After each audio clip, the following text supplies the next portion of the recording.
Bonjour ou bonsoir et bon sabbat. Je vous souhaite les bienvenus dans l'étude de la leçon de l'école du sabbat pour ce début de l'année. Meilleurs vœux, des bonheurs, des prospérités sous les ailes du Tout-Puissant. Et je vous souhaite une heureuse, merveilleuse premier sabbat de l'année 2019.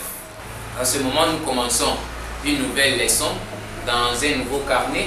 Le thème est intitulé « Cherchez premièrement le royaume des cieux ». Et c'est ce que nous allons étudier pour ce premier semestre, c'est-à-dire du mois de janvier au mois de juillet, pour la première moitié de l'année 2019. Aujourd'hui, nous allons commencer avec la leçon qui est intitulée « Le royaume éternel ». Le royaume éternel. L'introduction de la leçon, avant que nous commençons, nous allons prendre une prière. Seigneur Dieu Tout-Puissant, Créateur de l'univers, Créateur du ciel et de la terre, nous venons auprès de toi à ce moment pour te remercier d'avoir été avec nous pendant l'année passée. Et voici, nous sommes dans une année nouvelle. Nous te remercions pour ta grâce et pour ta miséricorde que tu as montrée envers nous. Seigneur, aide-nous à commencer cette année avec toi et à terminer cette année avec toi. Et aussi à marcher à travers cette année avec toi comme Enoch a marché avec toi. Nous prions pour chacun de ceux qui nous suivent et ceux qui nous suivront à travers cette année pour que ton esprit travaille dans leur cœur et que tu leur donnes de la force et de la sagesse pour comprendre ta parole et pour la mettre en pratique. Au nom puissant de notre Seigneur et Sauveur Jésus-Christ, nous t'avons ainsi prié. Amen. Le royaume éternel. C'est en étant indignement humilié, en endurant la souffrance et en étant repoussé que Christ racheta le salut de la race humaine. Par sa mort, il fait que l'homme puisse jouir d'une demeure dans son royaume éternel. C'est ça l'introduction de cette leçon. C'est en étant indignement humilié, en acceptant ou en endurant la souffrance que le Christ a pu nous racheter. Nous avons été rachetés à un grand prix, le sang précieux du Fils unique de Dieu, Jésus-Christ lui-même. Nous allons commencer sous le sous-titre Seigneur et Roi. Dans la question numéro 1 et la question numéro 2, selon Psaume chapitre 84, verset 3, et Psaume chapitre 145, verset 1. Le passereau même trouve une maison et l'hirondelle un nid où il dépose ses petits. Tes autels, ô Éternel des armées, mon roi et mon Dieu. J'exalterai, ô mon Dieu, mon roi, et je bénirai ton nom à toujours et à perpétuité. Genèse chapitre 18, verset 19. Car je l'ai choisi afin qu'il ordonne à ses fils et à sa maison après lui de garder la voie de l'Éternel en pratiquant la droiture et la justice. Qu'ainsi l'Éternel accomplisse en faveur d'Abraham les promesses qu'il lui a faites. Si dans la question numéro 1, on nous dit que reconnut le psalmiste alors qu'il louait à maintes reprises le Seigneur? Il reconnut que le Seigneur est roi. Il reconnut que l'Éternel est roi sur la terre. Et que feront des parents fidèles?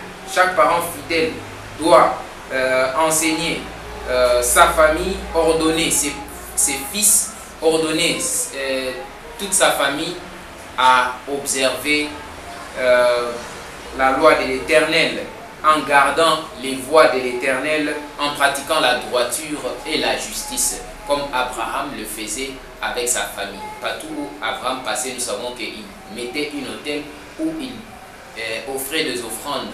Et à tout moment, il adorait le Seigneur le matin et le soir, comme cette coutume a été continuée jusqu'à ce que les enfants d'Israël le faisaient aussi.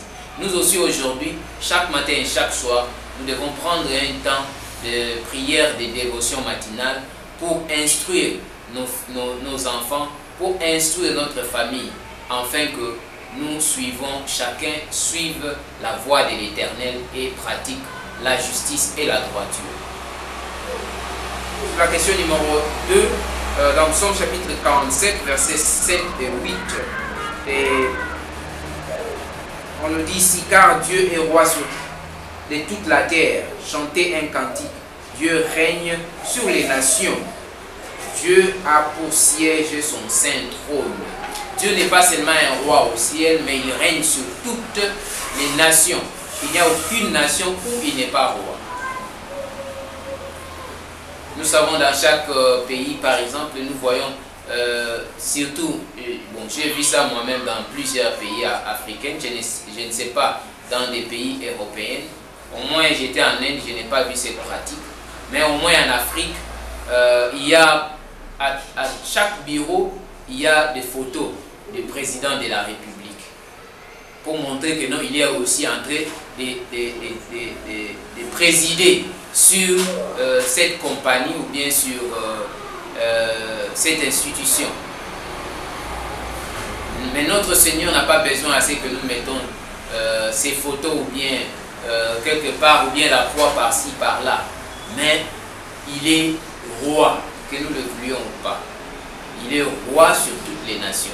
Même sur les nations qui ne reconnaissent pas le Seigneur comme roi. Cela ne change pas sa royauté ou bien la noblesse et la dignité de son royaume.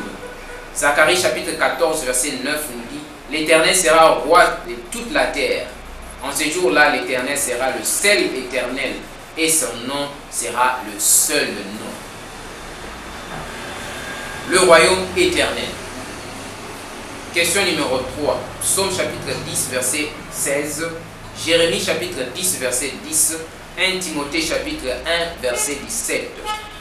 L'Éternel est roi à toujours et à perpétuité. Les nations sont exterminées de son pays.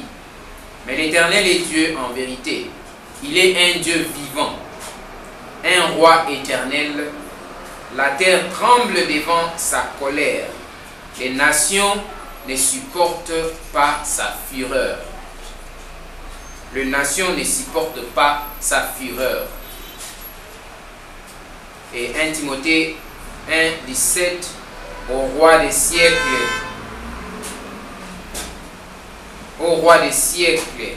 immortel, invisible, seul Dieu, soit honneur et gloire au siècle des siècles. Le royaume de Dieu est un royaume éternel.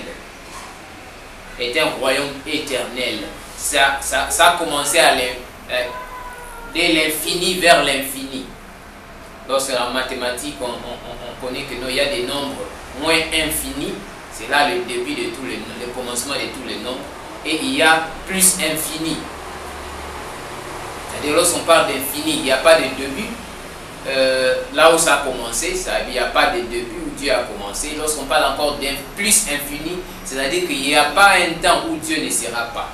Il est roi éternel. Il était hier, aujourd'hui et éternellement. Il restera toujours roi, même si on le reconnaît ou pas. Parce que c'est un Dieu immortel. Seul Dieu a le monopole de l'immortalité. Mais il est aussi prêt à te l'accorder si tu veux aussi marcher selon ses voies et en observant la droiture et la justice. Et tout ça, nous le recevons à travers la grâce, au moyen de la foi, au nom de son Fils unique Jésus-Christ. Car c'est lui qui produit en nous le vouloir et le faire selon son bon plaisir. Pour enfin que nous suivons la droiture et la justice. Question numéro 4, sur la question numéro 4, Psaume chapitre 22, verset 28. Car à l'Éternel appartient le règne, il domine sur toutes les nations. On répète encore la même chose. Daniel prit la parole et dit, béni soit, ça c'est Daniel chapitre 2, verset 20 et 21. Béni soit le nom de Dieu, d'éternité en éternité. À lui appartiennent la sagesse et la force. C'est lui qui change les temps et les circonstances. Il renverse et qui établit les rois, qui renverse et qui établit les rois, qui donne la sagesse aux sages et la science à ceux qui ont de l'intelligence. Le Seigneur, c'est lui qui place les rois et c'est lui qui les renverse. C'est les rois de rois, comme on le dit ici, encore dans 1 Timothée chapitre 6, verset 15. Que manifestera en son temps les bienheureux et seul souverain, le roi des rois et Seigneur des seigneurs. Le Seigneur, notre éternel des armées, est roi sur toute la terre. Il est le roi éternel qui règne sur le roi, qui règne sur toutes les nations. Il est le roi des rois et le Seigneur des seigneurs. Les fondements du royaume de Dieu, les fondements de son royaume. Sur la question numéro 5, quel attribut caractérise le royaume de Dieu? Romains chapitre 4, verset 17. Le royaume de Dieu est la justice, car le royaume de Dieu est la justice, la paix, la joie par le Saint-Esprit. Psaume chapitre 116, verset 5. L'Éternel est miséricordieux et juste. Notre Dieu est plein de compassion. Ésaïe chapitre 35, verset 8. Il n'y aura là un chemin frayé, une route qu'on appellera la voie sainte.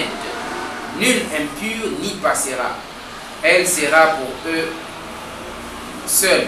Ceux qui la suivront, même les insensés, ne pourront s'égarer. Et ça, c'est ce qui signifie se réjouir dans un tel royaume sacré. C'est lui, le Christ. Le Seigneur, notre Dieu,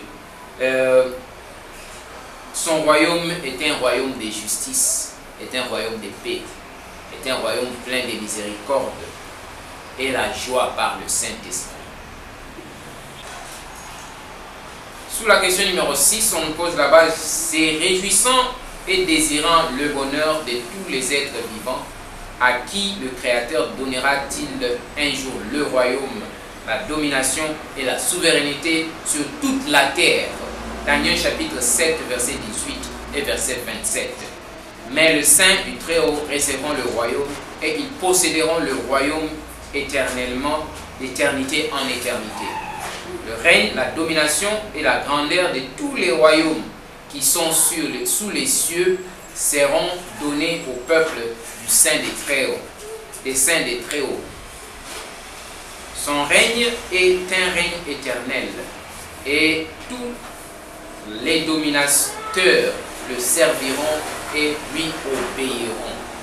Le Seigneur donnera la domination, la souveraineté et la royauté aux saints du Très-Haut, à tous les rachetés, ceux qui ici-bas gardent le commandement de Dieu et la foi de Jésus, ceux qui ici-bas ont le témoignage de Jésus, c'est ceux qui ici-bas ont marché avec le Seigneur comme Enoch marcha avec le Seigneur, et ce sont ceux-là qui domineront sur toute la terre. Cela n'est pas merveilleux que le Christ veut partager son trône avec notre trône, avec nous.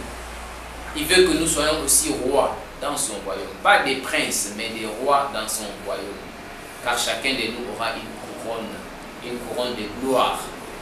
Une couronne de gloire, une couronne éclatante.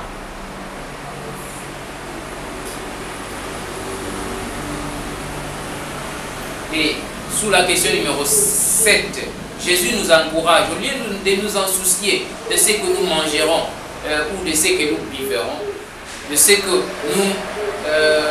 nous habillerons, au lieu de nous soucier des histoires mondaines, des histoires qui sont ici sur la terre, qui sont temporaires, comme étant enfants de Dieu, parce que ce sont les païens qui cherchent les histoires de ce monde. Ce sont eux qui ne sont jamais satisfaits sur les manger, sur le boire, sur les vêtements. Et ils en veulent toujours et en toujours. Mais les enfants de Dieu ne s'en soucient pas de ces choses-là. Parce que le Seigneur lui-même sait qu'ils en ont besoin. Et il pourvoit à leurs besoins au moment convenable. C'est pourquoi il nous conseille de premièrement chercher le royaume et la justice de Dieu. Et toutes les histoires que nous avons besoin nous seront ajoutées par-dessus. Nous devons savoir nos priorités. La leçon, le thème passé, lorsque nous avons appris, on nous a montré quelles doivent être nos priorités. C'est d'abord, nous devons d'abord chercher le royaume de Dieu. C'est ça pour que nous soyons aussi parmi les saints. Lorsque les saints marcheront à travers les portes de la cité céleste, nous y soyons aussi. Mon frère, ma soeur, que cherches-tu premièrement? Ce sont les biens de ce monde. Tu veux tout garder et perdre le Christ, ou bien tu veux garder le Christ et perdre temporairement tous ses besoins et les gagner plus tard. Car dans le royaume de Dieu, les perdants sont des gagnants. Parce qu'ils ont d'abord cherché le royaume de Dieu et sa justice. Que Dieu vous bénisse et qu'il soit avec vous. Et que cette année soit une année de prospérité et de croissance spirituelle pour que nous cherchions d'abord le royaume de Dieu et sa justice. Que le Seigneur vous bénisse. À bientôt.